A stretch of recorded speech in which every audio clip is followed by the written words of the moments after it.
বিশ্বনবী মক্কায় বসে বসে তাহাজ্জুদের সালাত পড়ে আল্লাহর কাছে দোয়া করলেন, আল্লাহ আল্লাহুম্মা আইজ্জাল ইসলাম বিআহাব্বির রাজুলাইনি ইলাইক।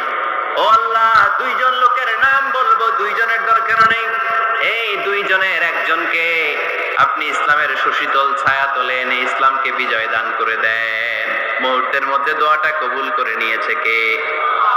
বিশ্বনবী বললেন, আল্লাহ দুইজনের নাম বলবো আজকের দোয়ায়। আবি জাহাল ইবনে হিশাম, হয়তো হিশামের বেটা আবু জাহেলকে আপনি ইসলামের ভিতরে নিয়ে আসেন, কিংবা ওমর ইবনুল খাত্তাব, খাত্তাবের বেটা ওমরকে আপনি ইসলামের ছায়া তলে নিয়ে আসেন। ওমরে ফারুকের জন্য দোয়াটা কবুল করে নিয়েছে কে? মক্কার যে অবস্থা, আল্লাহর হাবিব সাল্লাল্লাহু আলাইহি ওয়াসাল্লাম বুঝলেন মক্কার এই দুইজনের একজন যদি আমার সাথে না থাকে তাহলে মক্কায় দাওয়াতি কাজ চালিয়ে যাওয়া যাবে। আল্লাহরে বললেন, আল্লাহ বেশি চাই না, এই দুইজনের একজন, হয় আবু জাহেল নয় ওমর, হয় আবু জাহেল নয়